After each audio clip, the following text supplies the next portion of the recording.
Isa ko lang yung mga ingredients natin para sa ating chicken curry with coconut milk. Inusta ko muna ito para sa patatas. Yes, yan. Yung manok natin i-marinate ko muna. Marinate ko. Ito yung pangsahog. Ayam pa rin.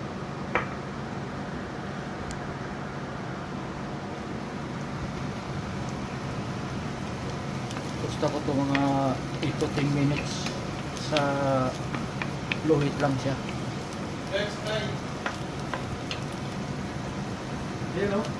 Nilagay na natin yung manok.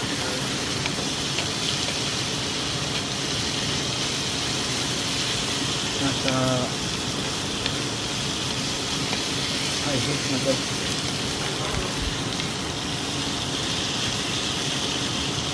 Pagkatapos nito, lagyan natin ng mainit na tubig. Painit na tayo ng tubig yan.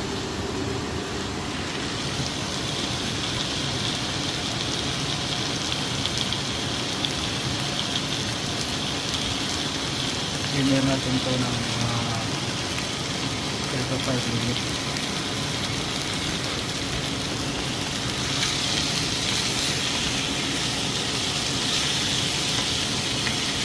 So ilagay natin ng tubig.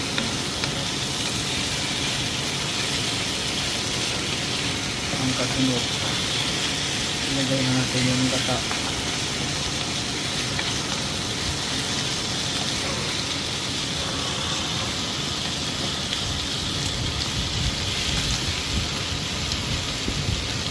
Dahil nyo lang lagay ko ng mga 100 pulo na.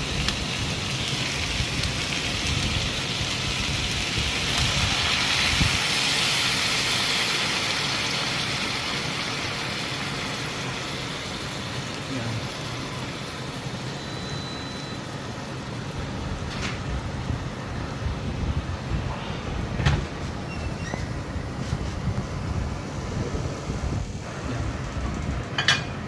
Lagay na natin yung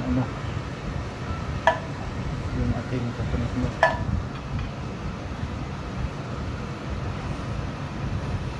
Tapos yan yung big pepper.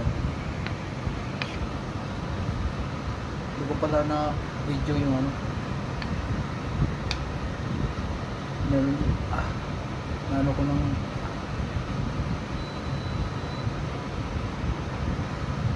chicken cubes. Nilagyan natin chicken cubes. Tama-tama na yun kasi nung minarinate ko yung manok may timplada na yun. So pakuluan na natin to.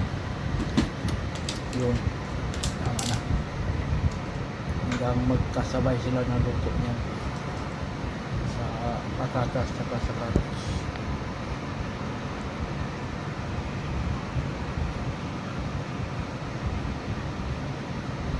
Mga 5 minutes gano'n natin yan.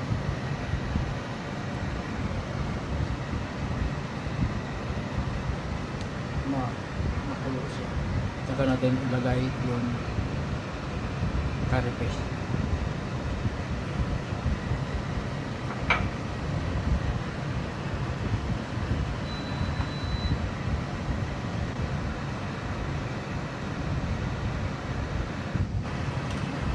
Natin yung natin curry paste para may konting fish, medyo popular siya konti, diba? Napula na konti. Okay na to. Antayin na lang natin yung patatas at carrots medyo lambot konti. Hindi naman natin ano, papangit din yung tatanglata yung carrots eh. Patatas.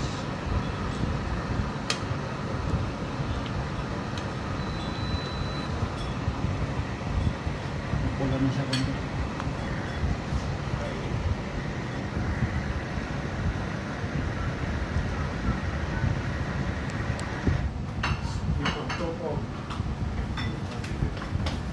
Kain.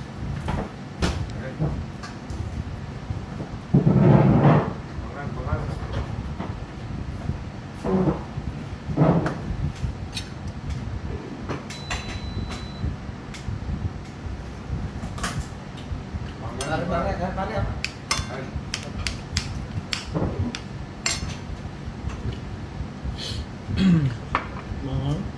Medyo. Hindi. Oh. Oo, walang anghang.